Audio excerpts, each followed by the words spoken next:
અમદાવાદના કસ્ટમ્સ વિભાગે ડ્રગ્સ હેરફેર સામે કડક કાર્યવાહી કરી એસવીપીઆઈ એરપોર્ટ પર 9.30 કિલો હેરોઇન જપ્ત કરાયું। વિગતે વાત કરીએ તો ડ્રગ્સ હેરફેર સામે મોટી કાર્યવાહી કરવામાં આવી છે। અમદાવાદના કસ્ટમ્સ અધિકારીઓએ સરદાર વલ્લભભાઈ પટેલ આંતરરાષ્ટ્રીય એરપોર્ટ અમદાવાદ દ્વારા માદક દ્રવ્યોની દાણચોરીના પ્રયાસોને શોધી કાઢવા અને અટકાવવામાં નોંધપાત્ર સફળતા મેળવી છે। સતત સતર્કતા અને સક્રિય અમલીકરણ દર્શાવતા કસ્ટમ્સ અધિકારીઓએ છેલ્લા કેટલાય દિવસોમાં અનેક ડ્રગ્સ જપ્ત કર્યા છે। તાજેતરના કિસ્સામાં કુઆલાલંપુરથી આવતા એક મુસાફરના હેન્ડબેગના શંકાસ્પદ એક્સ-રે છબીઓના આધારે અધિકારીઓએ મુસાફરને વિગતવાર તપાસ માટે અટકાવ્યો।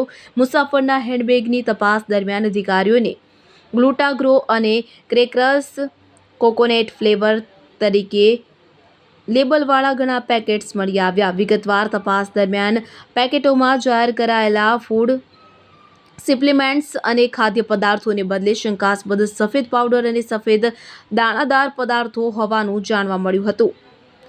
ફોરેન્સિક સાયન્સ લેબોરેટરી દ્વારા શંકાસ્પદ પદાર્થોનું પ્રાથમિક પરીક્ષણ કરવામાં આવ્યું હતું કે જેમાં હેરોઇનની હાજરીની પુષ્ટિ થઈ હતી। તે મુજબ narcotics drugs and psychotropic substances act 1985ની જોગવાઈઓ હેઠળ કુલ 9.30 કિલોગ્રામ હેરોઇનનો જથ્થો જપ્ત કરવામાં આવ્યો હતો। એનડીપીએસ એક્ટ 1985થી સંબંધિત જોગવાઈઓ હેઠળ મુસાફરની ધરપકડ કરવામાં આવી છે। આ જપ્તી 16 મે 2026ના રોજ કસ્ટમ્સ અધિકારીઓ દ્વારા હાથ ધરવામાં આવેલા બીજા સફળ ઓપરેશન પછી આવી છે કે જેમાં થાઇલેન્ડથી આવતા એક મુસાફર પાસેથી 6.54 કિલોગ્રામ ગાંજો જપ્ત કરવામાં આવ્યો હતો। આ માદક પદાર્થ ટ્રોલી બેગની અંદર છુપાયેલા વેક્યુમ સીલ બંધ પેકેટોમાં છુપાવવામાં આવ્યો હતો। આ કેસમાં સામેલ મુસાફરની પણ એનડીપીએસ એક્ટ 1985ની જોગવાઈઓ હેઠળ ધરપકડ કરવામાં આવી છે।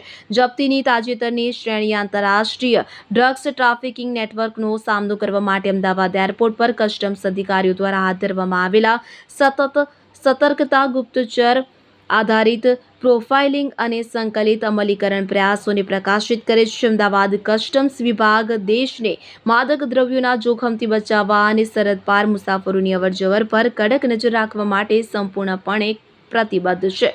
વધુ તપાસ ચાલી રહી છે। મુસાફર એર એશિયાની ફ્લાઇટ AK-91 દ્વારા કુઆલાલંપુરથી પહોંચ્યો હતો। મુસાફર કેરળના વાયનાડનો રહેવાસી હોવાનું જાણવા મળી રહ્યું છે।